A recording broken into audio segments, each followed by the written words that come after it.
Welcome. Well, you're at home with Jim and Joy, and you are an important part of our EWTN family, and we're delighted that you have welcomed us into your home. What a privilege it is.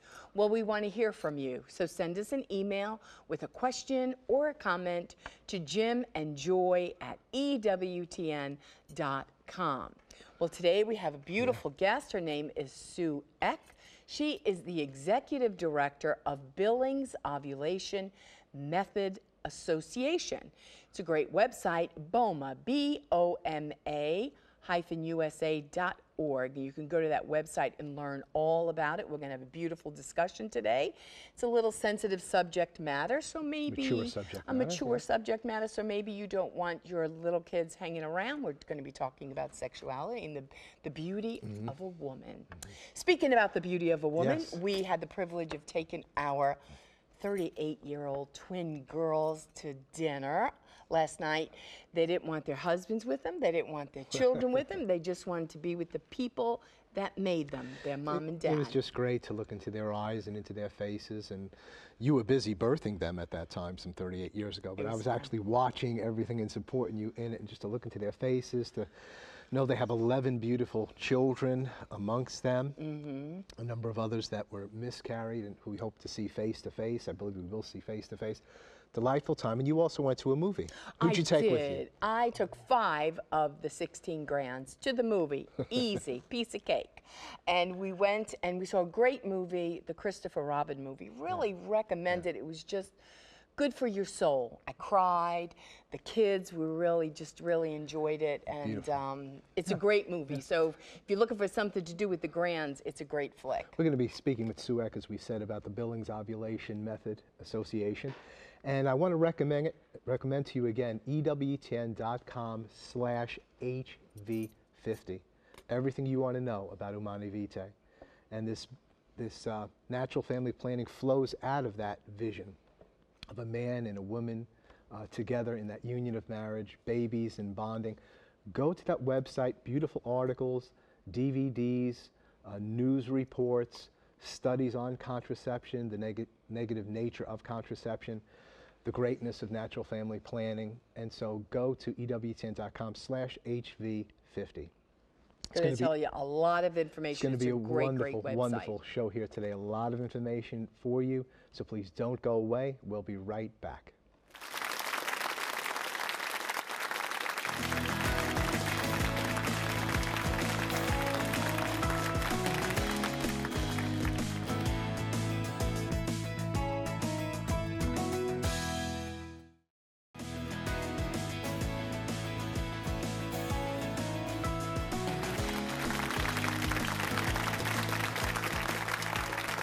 Welcome back. Well, the World's Meeting of Families begins next week.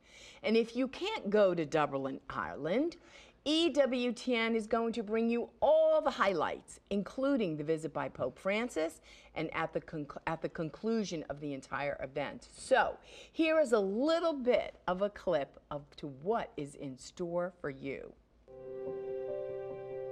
Every society, every person understands a universal bond, a bond that connects us: family.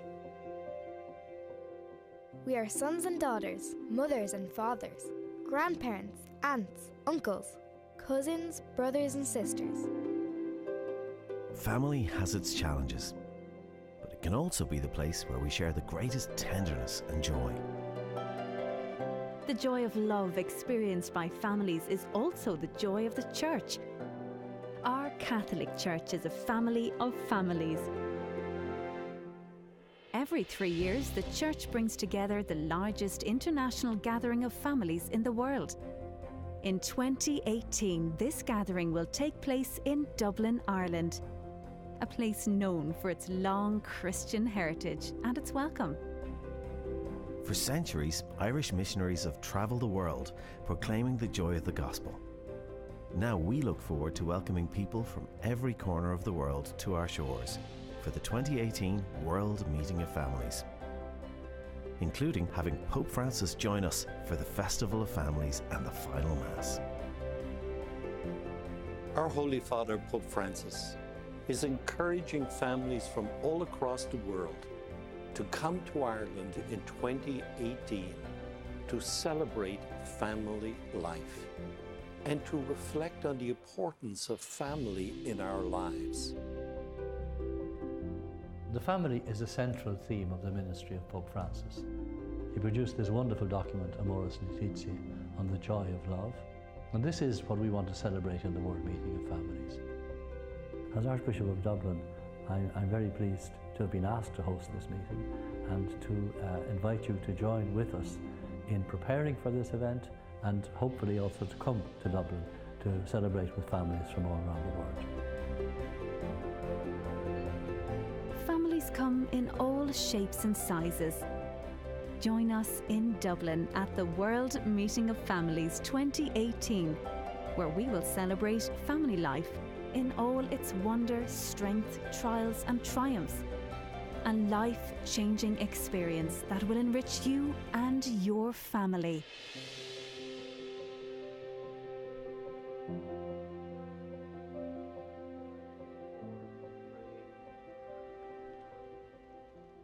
What a beautiful spot. The World Meeting of Families coming to Dublin, Ireland. EWTN will have it all. Go to EWTN.com for details. I love just proclaiming the victory and to celebrate family. With all the attacks on the family, we just go there and we lift up the sanctity of life, marriage, and the family that will transform Ireland, that will transform the world. Our special guest today is Sue Eck with BOMA-USA.org. BOMA-USA.org. That's the Billings Ovulation Method Association, BOMA-USA.org. Sue, what a blessing to have you with us today. I am so happy to be invited. Thank you so much. Wonderful. We look forward to you unpacking for us that particular method of natural family planning. Tell us a little bit about yourself and how you got involved with this, how long you've been involved, and share with us. I've been executive director for about 17 years. I got first involved because my mother was asked to be in the first training that was ever held in the United States back in 1972. And it was brought to the St. Cloud Diocese by our Bishop, George Speltz, back then, and it just took off like crazy. And then she ended up becoming president in 1996 of BOMA USA. It's all in the family. Yeah, kind of. But we're much bigger than the local area. We have over 200 teachers around the country, and we offer training in English and Spanish throughout the year. Right. And you're also throughout the world in various places. Yes. Growing, growing, growing. The Billings method is in over 100 countries around the world. Incredible. Wonderful. Lots of different languages. Yeah. Very popular. Especially in China, it's a government-approved method where the Chinese government only allows 3 different methods to be used, and the Billings method is one of them. Wow, that is wonderful. They're not necessarily known for, life and promoting life and the one-child policy now to 2 children and so on, but that's interesting that they would have the Billings method among the ways to work with family, either to choose, this is the time for us to have a child, or to postpone. Of course, they have other methods that aren't as beautiful as the one we're sharing about with Billings. Tell us a little bit about this name Billings. Who was this person? Who are these people? What's their date and time? How did they get involved with natural family planning? Sure, it's an interesting story. Dr. John Billings was a neurologist and his wife was a pediatrician. And their pastor, Father Maurice Katarinich, came from a long line of medical doctors. He asked Dr. John Billings if he would come up with something that was more effective than the rhythm method. And he said, well, I'm a neurologist, can't you find somebody more in that field? And Father Maurice said, well, you'll be more objective. Why don't you just give it a try? So Dr. John Billings said, I'll give it 3 months and see what develops. And it has evolved into over 50 years now of ongoing research, and it's just gone all over the world. Yeah. And he often said that it wasn't until his wife got involved that everything really gelled, because she confirmed that his research was accurate, that the woman can tell the times of fertility and infertility just based on her just paying attention. Right. Yeah. The natural signs that our body gives us. And it's really about being a student of our bodies. Yeah. And making that journey together as a couple. Mm-hmm. So explain that method when you go to educate and train. Mm-hmm. How do you do that? We have a couple of PowerPoint presentations that bring the couples learning the method through kind of a step-by-step explanation. And then there's a first class, and then about 2 to 3 weeks after that, the couple will meet with the teacher with a one-on-one private chart review, a follow-up. That takes about 15, 20 minutes. Most couples are confident and on their own in about 4 to 6 follow-ups. So we try to keep it very doable, very simple. Okay. The method is very simple. There are only 4 rules for couples who want to postpone pregnancy. Well, unpack for us. You mentioned the rhythm method, then you're mentioning the Billings method, and we can talk about other natural methods at some point, but what is even the difference between the rhythm method alone and Billings? Well, I mean, I never learned the rhythm method, but my understanding is it was the assumption that ovulation occurred on the 14th day of every month, not even the cycle. Right. And so it wasn't really based on the science of the woman's body, so it was a guessing game, and it assumed way too much, versus with Billings and other natural methods, the woman really learns to understand the science of her own body and how to figure out when she's fertile and when she's not, in a very simple way for us. Yes. Well, I like what you're saying, that she understands the science of her own body. And I think somewhere on the Billings website it may have said, this is what every woman should know about her own body. That's a quote from Dr. Lynn Billings that she said years ago, and she just really felt that it's something that every woman needs to know, and even women who are not necessarily any Christian faith at all. Right. I mean, we still reach out to them, and we want them to learn and appreciate their own fertility and infertility.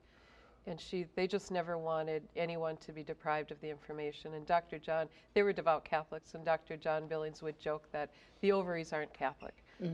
So everyone should know. Right. Yeah. So tell us what are the findings, what's unique here, how might a woman have a good assessment of a fertile time for the ability to conceive or to postpone with serious reasons? Well, it's true of any natural method that it's reversible, so a couple can decide from cycle to cycle if they want to achieve or postpone pregnancy. Our method is unique in the huge amount of research that's been done on it. In Australia alone, over 850,000 hormonal assays have been done that confirm the 4 simple rules are correct. So we have strong scientific research, and yet it's simple. We really believe in keeping it simple. Dr. Lynn used to always say that the best teacher is one who listens more than she talks. So that's a good example to all of us. So tell us those 4 areas. Well, the first rule is to avoid, I mean, I'd be going through the actual rules of the method. So the first rule is we treat all bleeding as potentially fertile. So if a couple's trying to postpone pregnancy, the first rule is to avoid days of heavy menstrual bleeding. Some women right after the period ends have a time of infertility where the hormones are very low and the woman is experiencing the same pattern day after day. So in that case, that's a second early day rule where alternate evenings would be available. And then when there's a change, the couple waits to see what's going to happen. Either that leads to a time of ovulation or it just becomes a long cycle. So if peak day, Dr. John Billings coined the term peak day, and now any reasonably viable natural method has its own peak day. But that, in our case, is the time of ovulation. And we know from all the research that if peak day is correctly identified, it can be counted as the day of ovulation with great deal of confidence. So when that day has been identified, then the couple waits 4 days, and then any time after that is available until the next menstruation. Or if a couple is wanting, saying yes to the life and saying, I heard someone say that every 28 to 30 days, hopefully, a Catholic couple or a Christian couple is inviting Jesus into the bedroom to say to us, Lord, yes to life. Is this what we're supposed to do? And is it your plan for us to have another child? What a beautiful, intimate, spiritual journey of our family.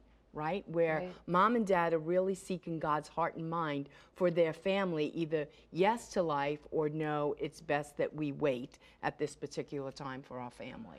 Yeah, I think that's a really good point. That's a beautiful way to put it. Our method is about 80% effective in trying to achieve a desired pregnancy within the first couple of cycles of trying. And that's without any drugs or devices. It's just simply paying attention to that optimal time of fertility. Okay. So it's very, very effective for both postponing and achieving. Well, thanks for laying the foundation, and we look forward on Wednesday to unpacking this more fully, helping people to understand how they could be part of a learning program. Maybe you have some people that are saying, I want to actually teach this, and so we can get into that in greater fullness. It's boma-usa.org. We'll be right back. Plenty more to come. Don't go away.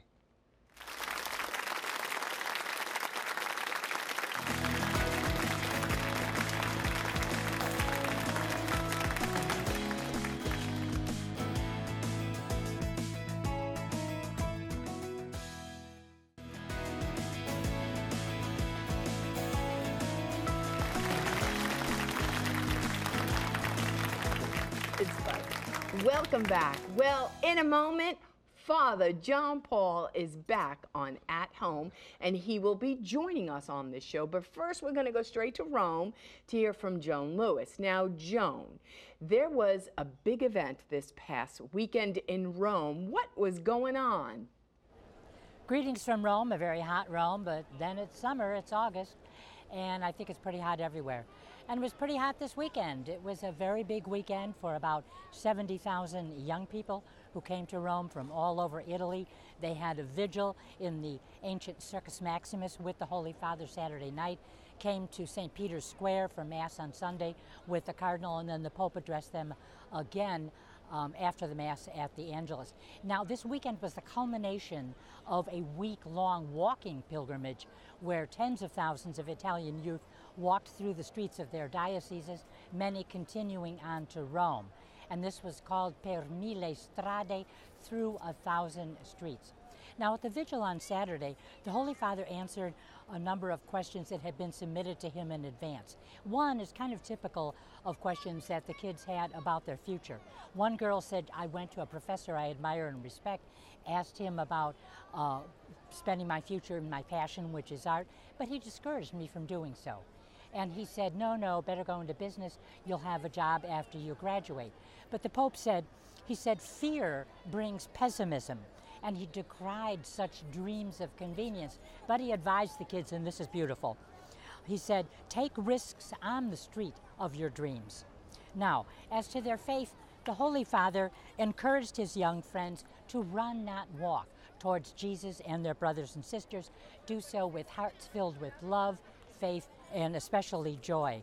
And he said life's journey of faith does need a lot of courage. It requires a quick step and daring leaps. And he said courage is always needed to bring the kingdom of Christ to everyone on earth.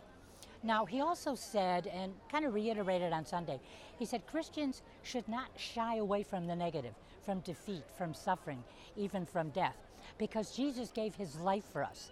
His resurrection is the power to help us overcome all these negative things. And he said the power of Jesus' resurrection is so contagious, history cannot resist its advance. And the Pope talked at length about hope, also on Sunday.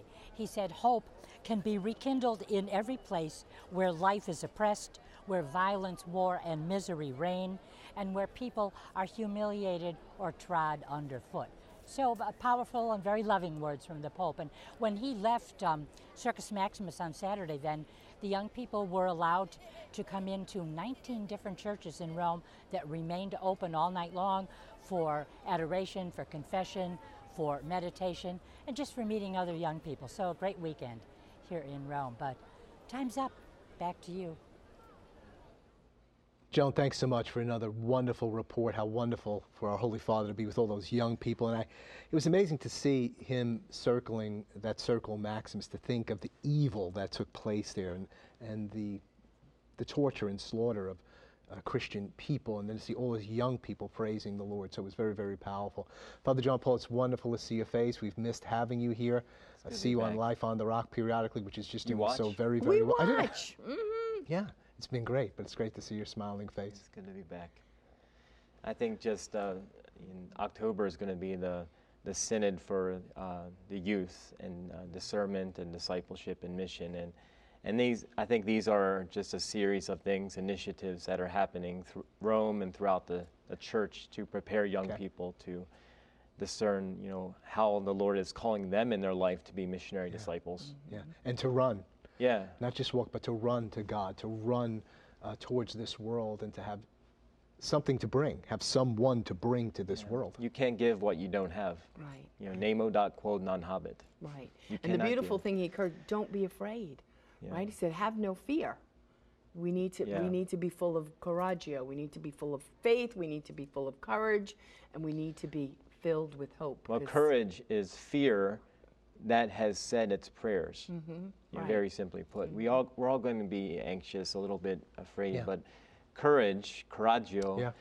it doesn't mean that we're not going to be, you know, have the sense of being afraid, but to pray for that virtue, for fortitude, that God's going to give us the strength to get Yes. through it. Yeah. And those were some of the questions that were coming forth to the Holy Father during that gathering of mostly Roman or Italian young people and the Holy Father. Again and again, you heard fear, what's going on in our lives, and fear, what's going on in our culture, and so on. And the Holy Father, as you're addressing now, really addressed them beautifully, tenderly, compassionately, but spoke about that faith and relationship that overcomes fear. And you need to be just so alive many in the people Lord. are afraid. I mean, afraid in every circumstance of life. Afraid of what do I do next, and afraid in the family life. Right. Especially, you know, we were talking, you know, Sue was talking about, you know, the Being Billings afraid method. to have another Yeah, child. being afraid. And, you know, this method brings about a greater communication. Right. You know, and that's where, in the family, there should be a communication. That's where the school of communication takes place first, is in the family. That's where we learn how to communicate first. Right.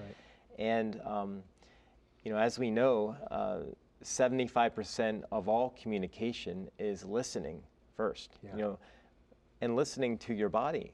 You know, listening to the science of the body. You know, science, scientia, knowledge, Right.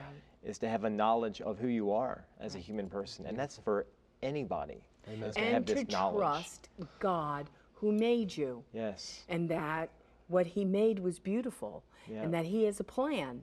And it really is a matter of having faith and trust and courage, and that God is going to be with me, and I'm going to trust in him, Yes. either into know that, yes, it's time to say yes to life, or it's time where we abstain for the betterment of our family and our marriage and our relationship. with Father, I what hate God to is cut doing. you off. I know you're going to say something else, but it's time for a blessing. It's wonderful to have you back. Sure.